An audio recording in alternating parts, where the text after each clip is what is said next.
Olá, caros ouvintes. Bem-vindos. Welcome to another podcast. Podcast 24. Portuguese with Carla. Podcast 24. My name is Carla and... E eu sou o Marlon. Yes, the hubby. Yes. It's interesting. My name does have a little diacritic. M-A. Right. The diacritic. No, just explain it. Yes, okay, go ahead. M-A-R-L-O-N. And yet most Portuguese call me Marlon. Marlon. Even I do. Yes. But what should I say? It should be Marlon. Whatever. Which sounds better. Anyway, you're good. Okay, So yes. this is podcast 24, as Carla Yes. said. ptwithcarla.com/podcast 24. If you want all the dialogue and all the goodies that come along with the podcast.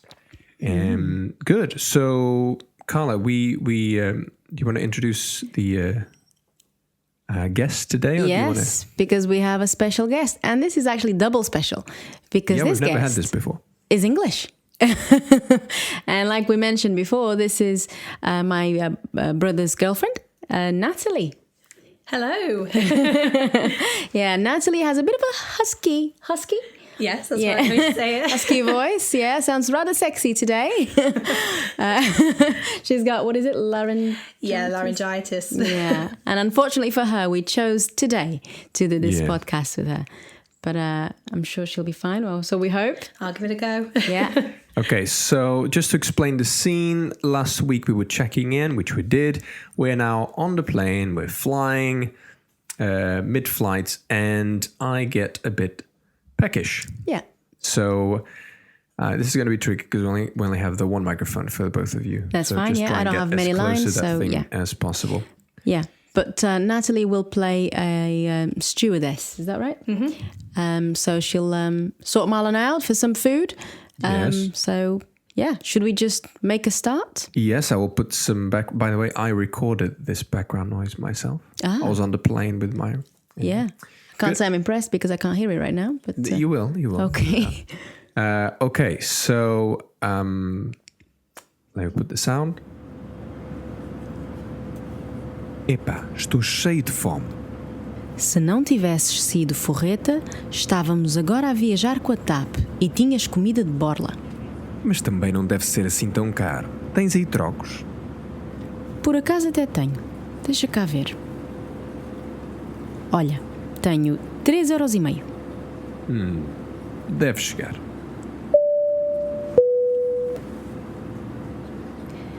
Hello. Good afternoon, sir. Can I help? O que ela disse? Sei lá, qualquer coisa de canela. Não, menina. Eu não quero nada doce. O que eu queria era uma sandes de torresmos ou uma bela de uma bifana. Ah, Portuguese. Só temos sandes mista. Pronto, está bem. E quanto é? 3,50 €. Ah, é mesmo a conta? Well, there you go. First try. That was excellent. Yeah. Thank you. Very good. There's Thank much you to be very much. There's much to be said about writing things phonetically because you've That's never read Portuguese before. No, yeah. So just writing it phonetically is always helpful, isn't it? I always do tell the students and everyone really, you should, if you hear a Portuguese word, you're not sure how to pronounce it, you don't think you will remember it by the way it looks, you should write the phonetics for it because it's very helpful as you could see. That was pretty good. Yeah. Good. So Right. before we explain, we should or go through the pronunciation and everything else. We should say goodbye to Natalie. The guest, yeah. And thank- Muito obrigada. Thank you. Thank you very much. Thank you. Thank Okay. you. It's been a pleasure. All right. Okay. So we'll see you next time. Maybe. Okay, Marlon, let's translate this whole dialogue into English then. And I think you start. All right. Oh boy, I'm really hungry. If you hadn't been a cheapskate, we would have been traveling with TAP right now and you would have had food for free. Yeah, but it shouldn't be that expensive. Do you have any change? As a matter of fact, I do. Let me see. Ah, look, I have €3.50. That should be enough. Hello, good afternoon, sir. Can I help? What did she say? I don't know, something of cinnamon. No, miss. I don't want anything sweet. What I would really like is a pork crackling sandwich or a pork steak sandwich. A good one. A really good one, yes. We only have ham and cheese sandwiches. Okay, then. How much is it? €3.50. É mesmo a conta. Good. So I guess you'll translate that later. It's one of those special moments we have in our podcasts. So Very that will be special. right at the end. Okay, good. So let me start by translating my first sentence. Epá, estou cheio de fome. So no doubt you've come across the epá before. Very useful, sort of little Portuguese word that we use just to put out some emotion there. In this case, epá, I'm really hungry. Estou cheio de fome. So just, again, injecting some emotion into that sentence. Estou cheio de fome. I'm full of hunger. That's how we say in Portuguese that we're really hungry. So, hunger. Fome. Fome. No, fome. Fome. I'm overemphasizing. Carla. Yes, you are. Sorry, Fome. go ahead. Cheio de. Cheio de. Full of. Cheio de fome. Estou cheio de fome. Estou. Notice how this happens with most, if not all, probably not all, because there's always exceptions. But whenever a word starts with es, you should really officially should be reading estou or ish. Estávamos, as the next line will demonstrate. But most Portuguese people will not say the e; they will just do the sh sound. So instead of being estou, it's more like estou. Okay, that's more colloquial. That's more. What's the word I'm I don't know, but we do go as far as actually dropping the S sometimes, particularly on this with particular this verb. one? Yeah. Tô cheio de fome. But in a lot of words that starts with es, they do just say the sh Yeah. sound. Escolha, escola, Yeah. estômago, etc. Okay, so the whole sentence then, epá, estou cheio de fome. Estou cheio de fome. Okay? You, Carla. Okay, so I say, se não tivesses sido forreta, and here I'm using the imperfect past of the subjunctive conjunctive. Wow. That just went over my head. I have no Okay, idea. well, you know, guys, it's something that don't really like to focus too much, but eventually we all need to look into what this means. But anyway, se não tivesses sido forreta, if you hadn't been a cheapskate, se não tivesses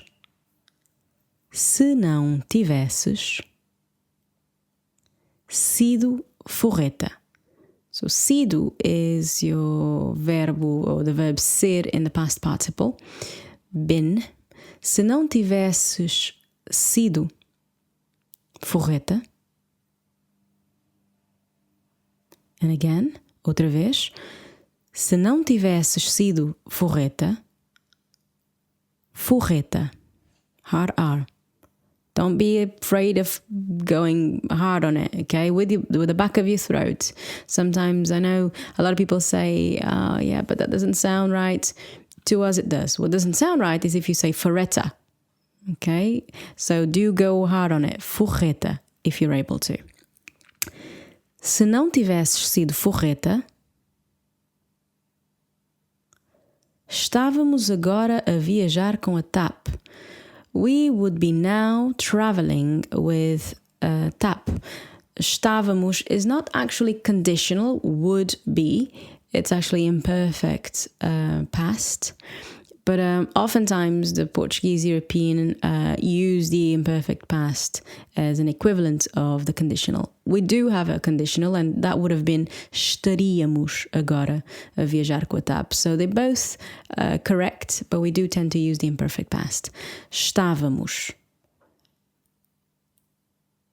Estávamos. Estávamos agora. Quicker now. Estávamos agora. So that S from estávamos sounds like a Z when you say the word agora together with the first word. Estávamos agora a viajar a viajar. It's your ing form in English. Traveling. Just stick an A in front of the infinitive. A viajar. Com a TAP. Estávamos agora a viajar com a TAP. TAP being transportes aéreos portugueses. So Portuguese air transports. TAP. Basically a Portuguese airline. Yeah. E tinhas comida de borla. And you would have, again, would have conditional. We could say terias. That's our actual conditional. But again, we're using the imperfect past. E tinhas comida. E tinhas comida de borla. For free. De borla. We have so many words for free, don't Same we? as grátis, de graça. De graça, yeah. Yeah, de graça, grátis e de borla, não é? I can't think of anyone at the moment. I'm sure there's more though. Forreta though, remember we did teach them, well you Mão de guys. vaca. Is that, I'm sorry, did I spoil it for you? Were you Yes, I trying was just to? gonna do a game to see if they could remember. Anyway. Mão de vaca. Yeah, hand or cow's hand. Anyway, Tight-fisted, cheap. Okay. I finished, but I can say my whole line again. Se não tivesses sido forreta, estávamos agora a viajar com a TAP. E tinhas comida de borla. Okay, you go ahead now. Ok. Mas também não deve ser assim tão caro. But it shouldn't be that expensive. Do you have any change? So let's start with a little question there to Carla. Tens aí trocos? So trocos. Trocos meaning just a change for something, okay? Spare change. Trocos. Or change. Do you have any coins really you could have said? Moedas. Trocos. Tens aí meaning they're with you. Tens aí trocos. Tens aí trocos. Okay. Then I say, mas também não deve ser assim tão caro. Assim tão caro. Assim tão caro. All that expensive. Caro. Tão caro. Assim tão caro. It shouldn't be. Não deve ser. Deve ser. Não deve ser. Não deve ser assim tão caro. Got it? And just the beginning there. Mas também. Here, também in the dictionary, you'll learn it as being also. As well, too. It has quite a few meanings. In this case, what would you say the more exact meaning for também is there? Or what is it doing there? Mas também não deve ser assim tão caro. It's not really doing there. It's not doing anything there when you translate it into English. Mas não deve ser assim tão caro. With or without it doesn't make much of a difference. No, I does it? think it's again one of those words that you just put just to say, okay, but it shouldn't be that expensive. So almost like a feeling of, okay, but Yeah, you're trying to justify yourself because Yes. you were a cheapskate with, the airlines we chose to fly with. Then you feel like that também is sort of softening it a little bit. Oh, but as well, it shouldn't really be that expensive. yeah. So it joins itself to the feeling or the meaning of the word mas, which is but. Yeah. So hey, there we go. Another one of those pragmatic words that we've been talking about. Mas também não deve ser assim tão caro. Sorry, let me say that a bit slow so you can follow me. Mas também não deve ser assim tão caro. Tens aí trocos? Okay. Yeah. And then I say, por acaso, até tenho. Por acaso. Por acaso. And again, outra vez. Por acaso, até tenho. And again, por acaso, até tenho. I translated this earlier. As a matter of fact, I do have. But por acaso can also be translated as by chance, by any chance, coincidentally. And as a matter of fact, can be, is usually translated as in truth, na verdade, na realidade, which could have been expressions that I could have used in this expression, in this phrase actually. So in this particular sentence, it doesn't sound right to me to say, by chance I do have. So, or I suppose I could say coincidentally I do have. But I think it sounds better to translate it as a matter of fact, I do. So again, repeat that phrase. Por acaso, até tenho. Deixa cá ver. Let me see. Deixa cá ver. You can say deixa ver or deixa-me ver. Deixa-me ver. In this case, deixa cá ver. Olha, tenho 3,5 €. Look, I have 3.5 euros or 3 €3.50. 3,5 €. 3,5 €. Olha, tenho 3,5 €. Okay, so me, ignorantly confident of how cheap things are in an airplane, food that is, I say it should be enough. Deve chegar. Chegar coming from the verb, well, it is the infinitive of the verb. To arrive. To arrive. But here can also mean... it must arrive to, it must get to. That's sort of the connection. Should be enough to reach the amount that they require. Deve chegar. Deve is like from the should, dever, to... Duty. Yeah. Deve chegar. Okay. So this line shouldn't need any translation. Okay. She said it in English. Hello, good afternoon, sir. Can I help? Okay. Now, in this series, me and Carla, or I guess Susanna and João are fictional names. We do not speak any English, apparently, so I have no idea what she just said. And so I go to Carla. What does she say? O que é que ela disse? There's the o que é que, the what. Let it flow a bit better. O que é que? I know, I'm stopping it. That's obviously not how we say it, but... So the way I said it was more like o que é que. I think you said o que é que? Que que ela disse? Que que ela disse? Sometimes we even miss out the first O, don't we? It's incredible how Portuguese still put all of that. Yeah. This is why people struggle sometimes and they complain. Why do we do this? Yeah, why? But I think it does happen in most languages, if not all of them, really. And people don't realize because it's their own language until they actually start looking into the way we speak. Oftentimes, our friends say that English in general do not actually speak correct English or proper English. Sometimes they say that we speak better than some English themselves because they miss out letters and words. But I've always been of the opinion that a language is what is spoken in the vernacular in the real life. So you can't, I mean, as you say, sorry, I'm stuttering here. People do say, oh, you don't speak the correct English, but the correct English is whatever English is being spoken now.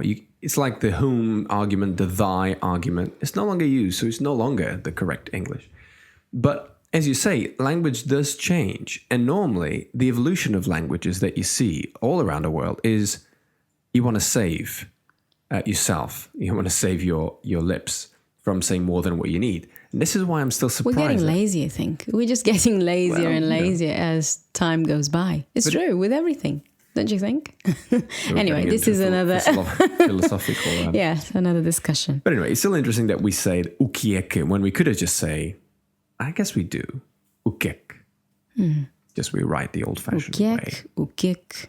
So let's try and say that first as it is in written form and then in a more vernacular way. So, o que é que O que é que... And now the way I probably said it, I can't remember now. Kick. O que é que? O que é que? Did you even say the you? I don't know. Que é que? Que ela disse? Ela disse. Ela disse. And the whole thing. O que é que ela disse? There's different versions. Yeah. Any of those would be understood. O que é que... Que é que... Yeah. Anyway, it goes on and on. Sei lá. Oh, that's what you said. Sorry. Yes, I don't know. I mean, eu não sei. That's the way we should really translate. I An don't interesting know. expression. Yeah, actually, sei lá.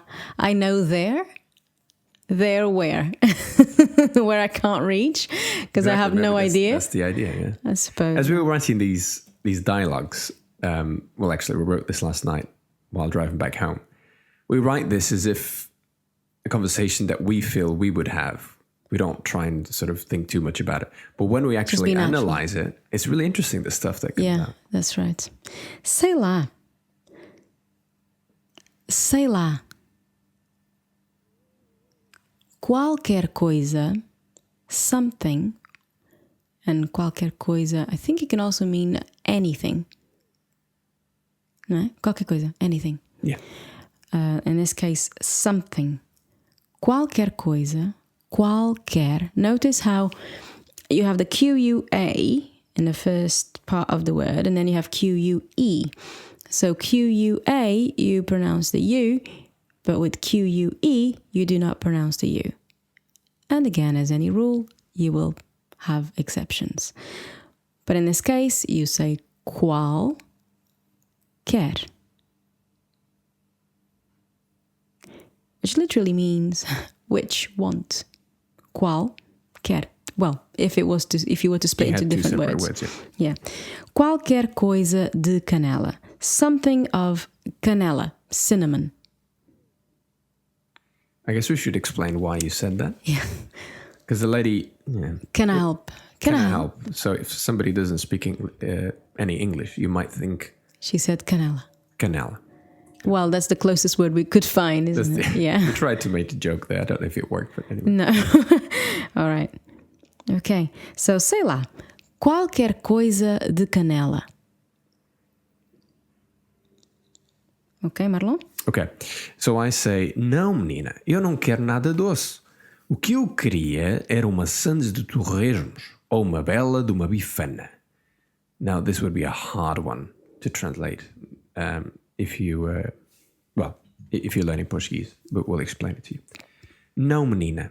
Menina means girl, but can also mean, like we translated, miss, or it's a polite way of referring or addressing someone, perhaps a young lady that you do not know. Não, menina. Não, menina. No, miss. So she would be a young woman, wouldn't she? Because if she was an older lady, probably would say, não, minha senhora. Yes. Minha senhora. My lady. Eu não quero nada doce. I don't want anything sweet, because obviously cinnamon is normally associated with something sweet. Nada doce.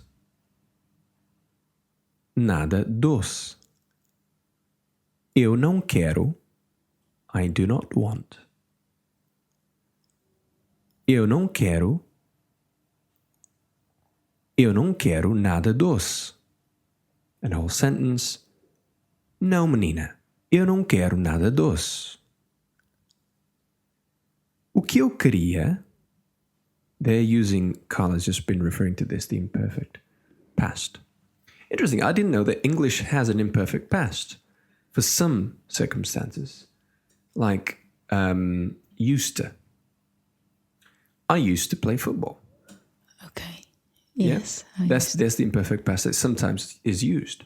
It's become a grammar because originally, I was reading about this the other day, originally they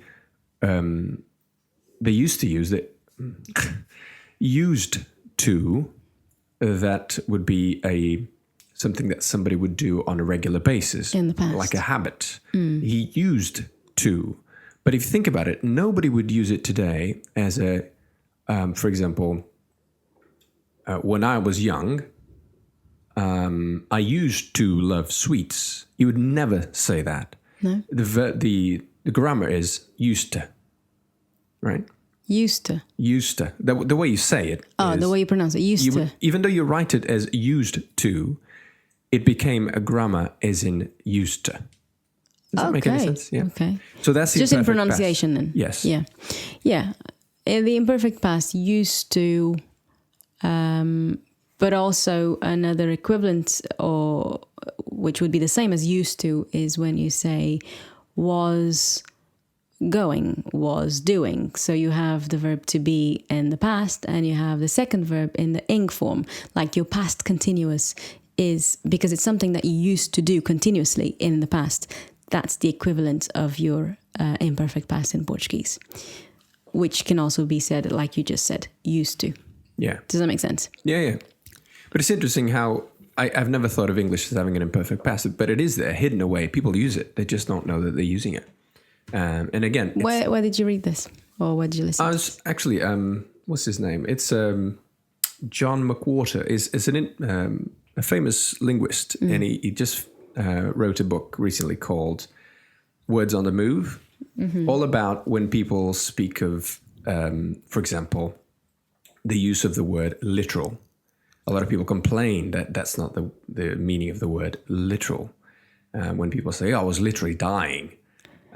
Because you weren't literally dying. He just argues that really you shouldn't be surprised and you shouldn't complain because words and language change. It's a really interesting book anyway. Yeah.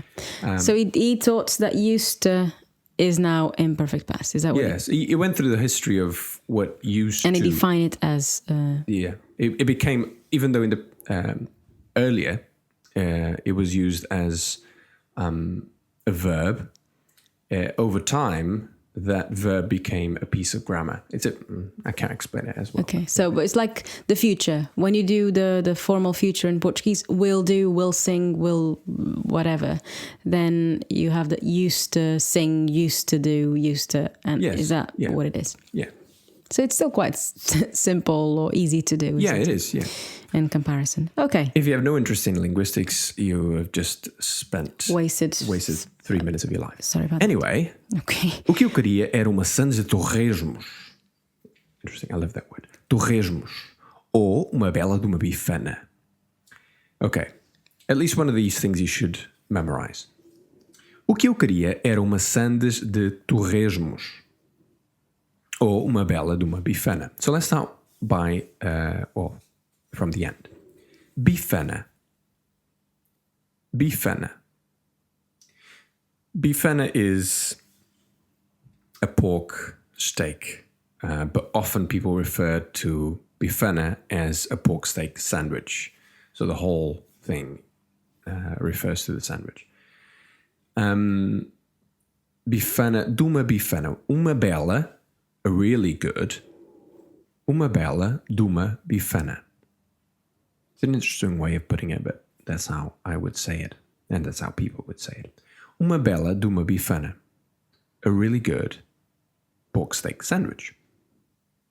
If you've never tried a bifana, then you should. It's so popular in Portugal that even McDonald's adopted what do they call it? The Mac bifana. And if you go to a place of Portugal called Vendas Novas, that's where you would probably find the best bifanas. And if you can find black pork bifana, those are just amazing. Bifanas de porco preto. Anyway.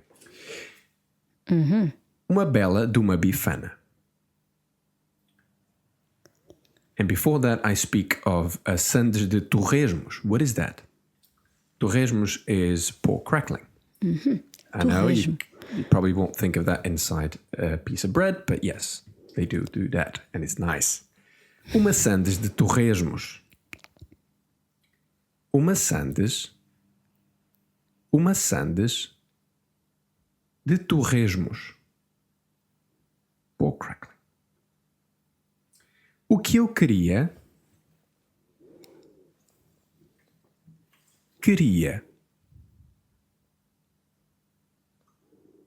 o que eu queria,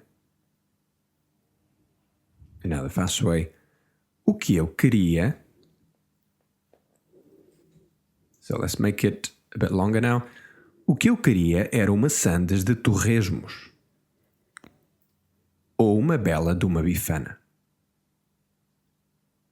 Obviously, I have no idea what sort of food is served in an airplane. But there we go. Carla.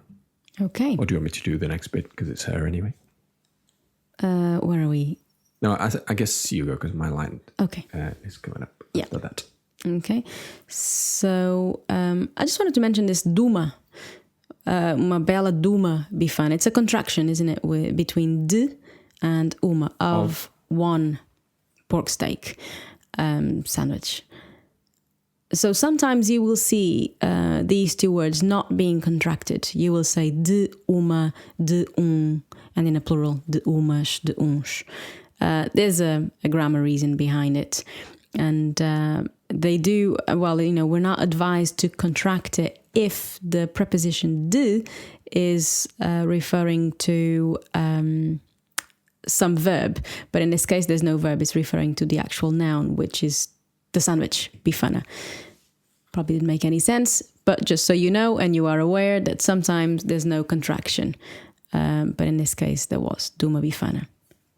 Okay, so the next line. I feel we're doing quite a lot more grammar in this That podcast. is true, yeah. Just a little reference for those who like it. Anyway, so she realizes that we're Portuguese and we do not speak English, so she just, under her breath, she just says something, oh, Portuguese. So she then says, we only have a mixed sandwich, a ham and cheese. So in Portugal, when we say mista, tosta mista, sandes mista, we mean both ham and cheese, fiambre e queijo. Okay, so she says, only we have sandwich, ham and cheese, literally. Só temos sandes mista. Só temos sandes mista. E mais uma vez, once again, só temos sandes mista. Okay, sandes is one of those words, I mean, it's like, we can say sanduíche. It's not very common, really. Is it more the Brazilians that say it that way, maybe? I think so. So sandes is one of those words like sheep. One sheep, two sheep. So plural and singular, it's the same word. Uma sandes, duas sandes. Yes, interesting that, yeah. Okay. All right, then I say pronto, está bem, quanto é? So pronto, está bem. So the whole thing is really meaning, okay then. Pronto, está bem. Pronto, está bem. E quanto é? And how much is it? E quanto é? And just by chance... 3,50 €. 3,5 €. 3,50 €. 3,50 €. 3 euros. Sounds like tres because of the S from tres being joined with the word euros. 3 euros. If we were to say 13 euros, I would say 13 euros. 13 euros. I think they would pronounce the E from tres at the end as an I. 13 euros. Rather than 3 euros. Because 3 euros is more of a 3. Yeah, and I've it's seen very people slight. get confused with that. Yeah, even the Portuguese, even amongst ourselves, we can stumble upon that. So you just say 13 ou 3. And then they just say the number. And it should be clear. If they need to say 1 and 3 or use their fingers to, to sort of convey the exact meaning of the number they're saying, they might do. So in this case, 3 euros e 50. 50. You see? One exception there. CINQUENTA. You shouldn't really be pronouncing the U. Should be 50. 50. But we do. I wonder if there's a rule for that. 50. I know. I don't know if this is Brazilian, but I have seen the number 50, 50, and other exceptions with the 2 dots over the U. Yes, I've seen that started to appear in Portuguese text. Oh, really? European Portuguese? Or I think it's... I think it's Brazilian Portuguese, because we don't have that diacritic. Somebody did tell me what that was called. Anyway, you see it in other languages. I think German has it. Yeah. And that means that you must pronounce that U if you have that accent over the U. That's all. Yeah. But usually in Portuguese European texts, you won't see that. You just have to know. 50. So 3,50 euros.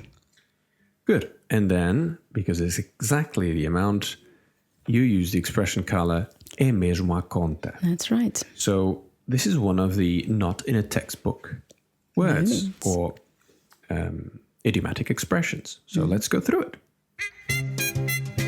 Ser mesmo a conta.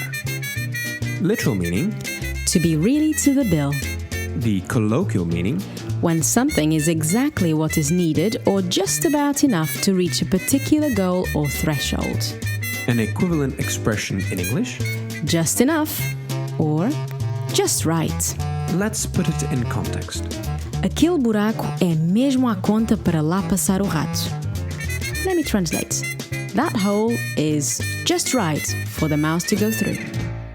Hey, good timing again. And that is the end of podcast 24. 24. Yes. Good, or at least the dialogue. Yes. Now, Marlon, you have written another article for us. Would you like to tell us a little about it? I was trying to bring it up here. Oh, there we go. We've actually talked about this in the podcast, or at least a passing comment or two about the importance of repetition. Yes, I remember. And the thing is, repetition is great. Everybody knows that. But there's a way of using repetition. And there's actually a way that you could use repetition and be wasting your time. So the whole article is about telling you how should you use repetition in your favor. Yes, in the best way, so that to use not to waste time. And it gives you a few hints as to how quickly we forget stuff as well. And then we make a practical application. Actually, we make 4 practical applications or 4 tips that you can use, both to do with our flashcards. Some people don't know, but every podcast that we release, we have the flashcards that you can use along with it for all the vocabulary that we might have come across in the dialogue. And you could use the app, Quizlet app, to go through it. But I just go through it with a bit more time. So that's entitled Repetition Good for European Portuguese Learning? It depends. So if you want to go to our blog, ptwithcarla.com/blog, then you will find that and many other articles, as well as all of the podcasts. Yeah. I mean, that article has also been posted on our Facebook page, Portuguese with Carla. So if it's... And Twitter? So if you're on these social networks and you find it easier to go there. I think that's the last post that we have at the moment. Yeah, so if you are listening to this right now or in the next few days, that should be the last post. If not, it might be just the second to last, because this podcast will be the last one. Yes. Good. Well, do you want to say anything else, Carla, before we wrap up and put the... This is it. Yeah, just put the jingle on and let's say goodbye. Okay. Alrighty. See you later. Bye. Até a próxima. Ciao.